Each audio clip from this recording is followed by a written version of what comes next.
Are all things the creations of the mind or creations of the body? Dear friends, I'm going to share with you some things you already know. But if you find yourself hearing a brand new message, being inspired, you are indeed listening to Dharma with a beginner's mind. One of the well-known koan contemplation questions is, all things are the mind's creation. What does this mean?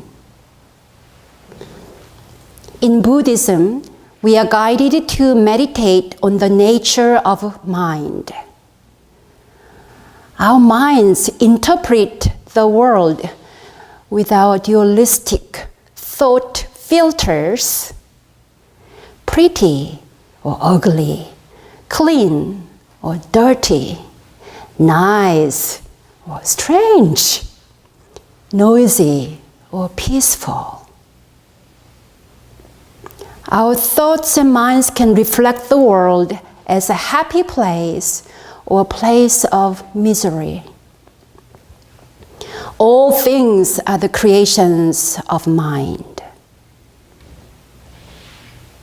Recently, I have been noting physiological changes in my body, and I have wondered, perhaps all things are actually creations of the body?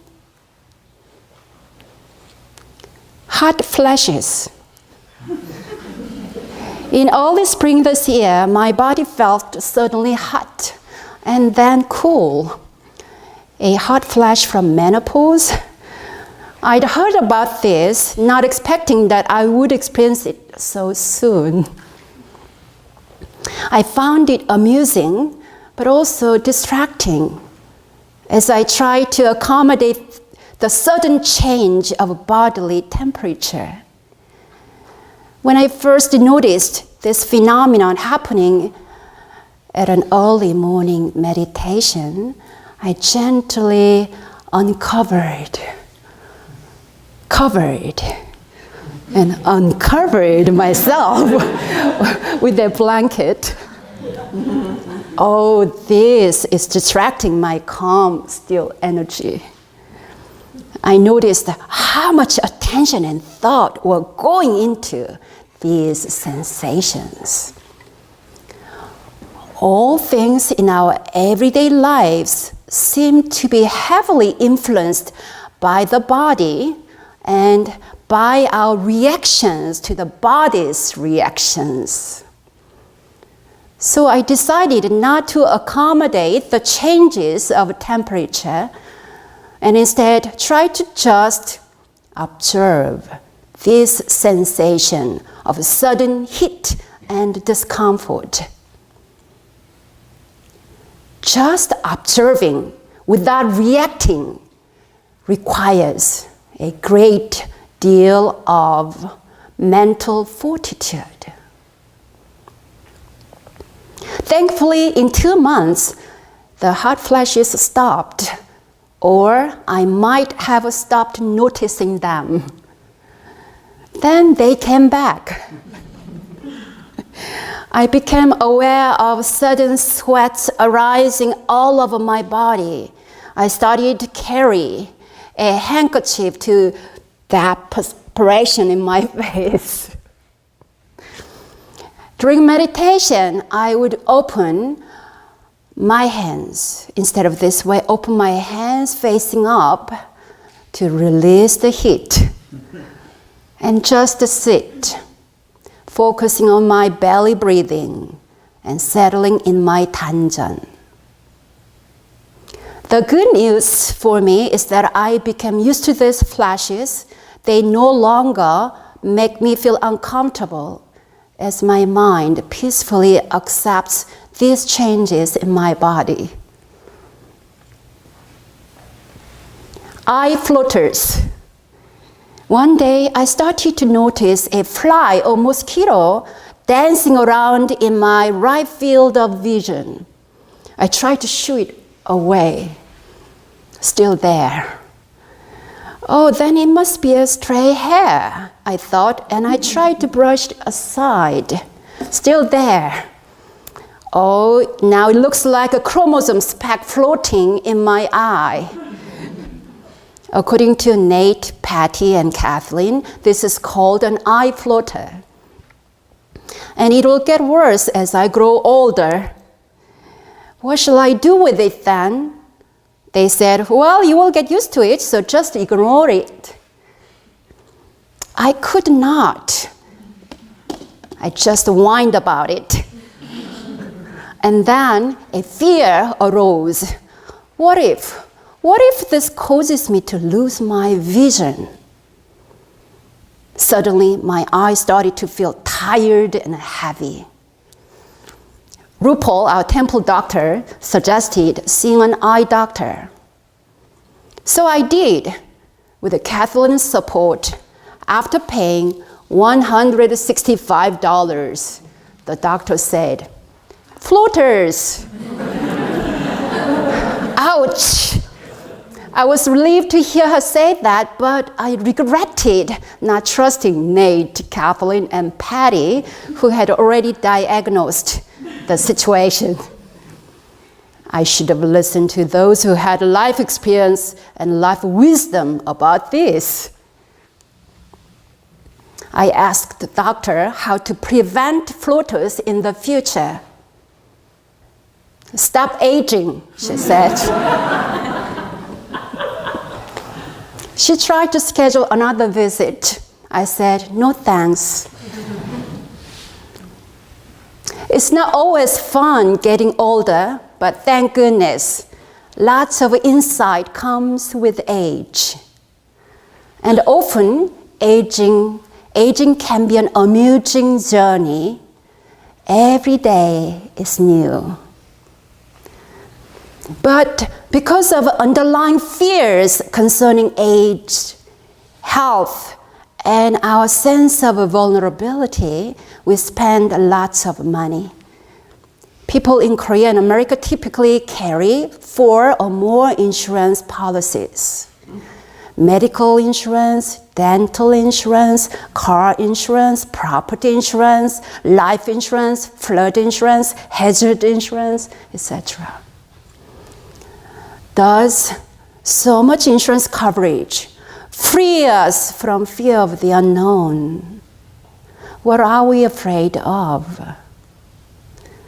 Changes in health, suffering from illness, loss of property, accidents, injury, litigation, acts of nature, death. In past times, we didn't have all this insurance. Instead, people relied on their communities and families to sustain themselves through difficult times. Today, though, living in a fragmented society, we seem to be more easily driven by fear and a generalized sense of insecurity. When it comes to our body care, I often wonder how much money and time we spend every single day. We let our bodies sleep and rest for 6 to 8 hours, except for teenagers. We feed our body how many hours? About maybe 2 or 3 hours a day. We spend time for exercise, skincare, cleaning, taking pills, and for drinking water, tea, and beverages. Our bodies constantly request care, comfort, and attention. The days of our lives seem to revolve around addressing the physical needs, desires, and demands of our bodies. Our bodies are powerful. Too often, our bodies lead us to see only what our eyes want to see and hear only what our ears want to hear. We create our own realities through the experience of our bodies, don't we?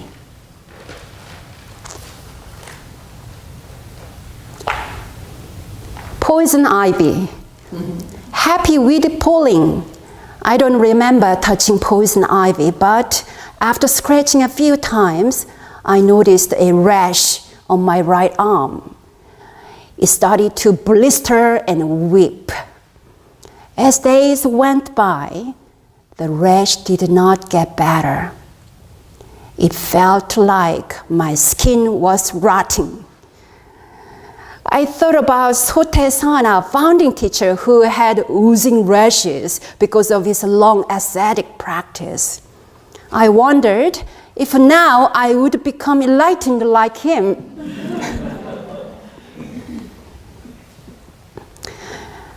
During meditation, I felt compelled to pay deep attention to the overwhelming sensations of soreness and itchiness. I felt my skin was peeling away.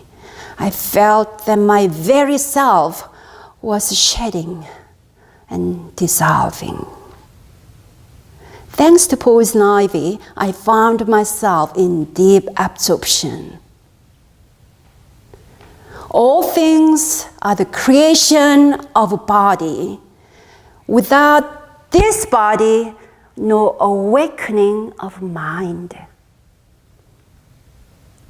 Through this event, I learned the lesson not to scratch, especially during sleep when I am in an unconscious state.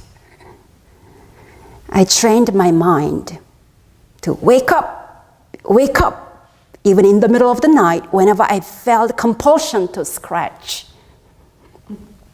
I was reminded again that it requires strong mind power not to be reactive to physiological impulses. I also learned with the poison ivy that a doctor's prescription for steroids can be very helpful. Grace of meditation. Whether healthy or unhealthy, whether young or old, it seems that there is always something bothering us. Life seems to be one thing after another in the cycle of aging. But all things pass, just like gas.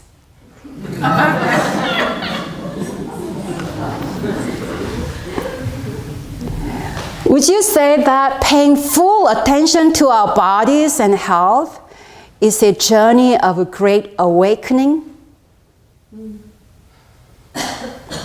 My stories about hot flashes, eye floaters, and a poison ivy rash may not be serious examples, but what about terminal illness, chronic pain, and serious health problems? Can you embrace these as opportunities for our spiritual growth? Our senior teachers often tell us that physical illness is a great Dharma teacher. When our minds are open, the body, whether it is healthy or unhealthy, is a vessel of enlightenment. Illness of our body can be a messenger. The Dharma messages include patience, humility, compassion, gratitude, grace from harm, impermanence.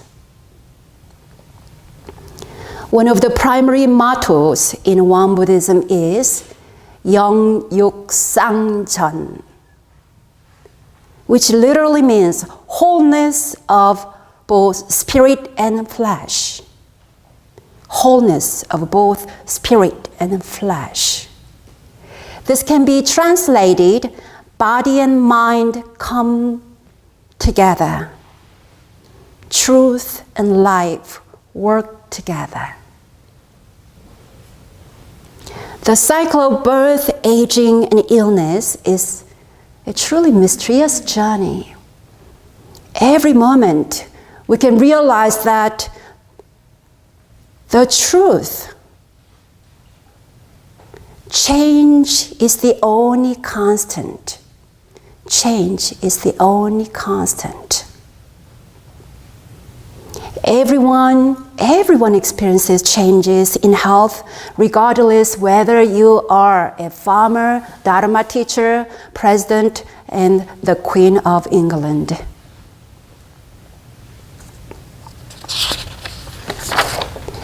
When we observe our physical reactions to illness and stress, through our body, we become familiar with the depth of our mental, emotional, and spiritual capacity. Aging and illness are the real deals. They teach us how to relate to and transcend anxiety and fear. Whenever our bodies feel uneasy and suffer, the common fears arise. The fear of suffering and the fear of dying. Some of you may feel you are not afraid of dying or death itself, but you may be afraid of a long lingering death or of becoming a burden to your family and friends. Right? Our body can create our feelings, sensations, and thoughts, but we should not let the body alone create all things for us. When we deal with the physical challenges, our minds can observe, study, accept, and transcend. So by not separating physical care from spiritual care, all events relating to our bodies can be integrated as opportunities for growth and liberation. So what are the essential messages for this talk today? 1, the body is a source of suffering, pleasure, and fear. We can become dominated. We can become dominated by the desires, demands, fear, and reactions to our physical bodies. 2, the body is a source of Dharma. Through our bodies, our minds are being transported. The body is a vessel of enlightenment. Physical changes and challenges become doorways for spiritual awakening. May we embrace the journey.